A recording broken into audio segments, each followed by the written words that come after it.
So in this topic, we're going to briefly talk about the character arc. So what's a character arc?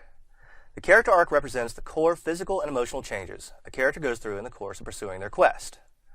Looking at it another way, they are fundamentally different characters and personalities at the end of the quest than when they began it. So does Mario have a character arc in Mario Brothers? Does his quest change him in fundamental ways as he moves closer to victory? How about Link in the Zelda games? The simple answer is not really. Mario is single-minded, obsessed with one thing, and nothing tossed at him will ever deter him from moving ever forward to completing his quest. For these games, gameplay would be slowed and circumvented with an emphasis on character development. The fun is in the game mechanics, and little thought has been given to character development beyond their initial creation as cute screen characters. And it works fine for this type of game. So many games are not concerned with the character arc. In most first-person shooter games, the player interacts with the world always in the same mindset: take on anything that moves. In these games, developing finger skills takes precedent over character development. It doesn't matter how you got into the arena of death, it only matters that you start shooting things. Some shooters, such as Halo, tag on a storyline that you can follow or not while honing your skills in fighting aliens. The story and any other character arcs, however cool they may be, are merely extras to be taken or disregarded as the player sees fit. For other types of games, such as role-playing games, they take the story and then turn their characters much deeper into the play experience. For most role-playing games, the entirety of the game is one gigantic character arc for the player. Often this is accompanied by statistics that demonstrate the long-term growth of the characters throughout the game. Levels, ability stats, and growth of strength and power are examples of this.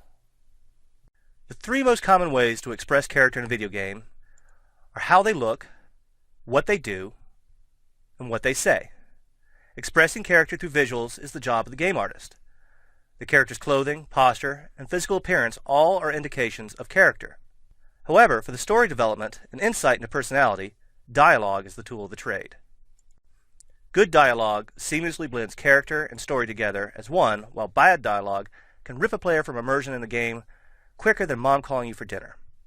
Good dialogue is always sharp, clever, and thoroughly convinces the audience the characters and conversations are real and not just put there to tell the audience something. Most of all, good dialogue advances the story and the character arcs while bearing the exposition. So as writers, we want each piece of dialogue we write to have a purpose. And the most typical purposes of dialogue in video games is going to be either for character development, story development, world development, and occasionally comic relief. Now, character development is necessary to create the three-dimensional characters we want and to avoid the stereotypes. So with dialogue, we can have characters speak to convey the audience some core truth of the flaw or the character. Dialogue can also set up where the character has been so we can later tell where they're going. In this way, dialogue helps set up our character arc. So just like we use dialogue to develop characters, we'll use dialogue through characters to develop story. Through character dialogue, we can convey to the audience the core plot points of the story they need explained so they can follow along and keep up with the story in the game. We can also use dialogue for world development. Now, this may not convey plot points or character development, but it does help fill in the blanks of the world and give a player a greater sense of immersion in a living, breathing world.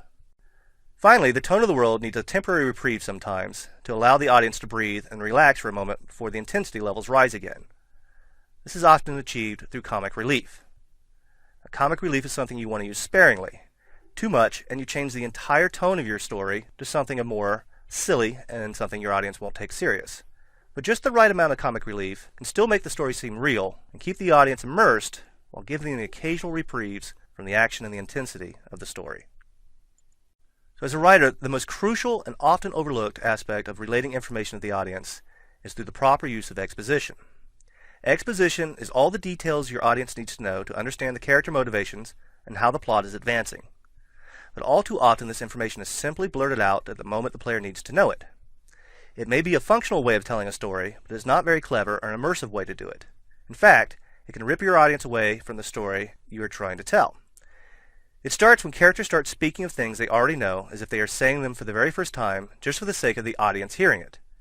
The crucial points are laid out on the surface of the conversation as if the characters are having the conversation exclusively for the benefit of the audience.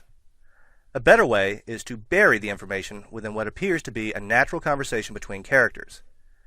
This can take some practice, but what you want to achieve is informing the audience of what you want them to know without them realizing that was the intent of it all along.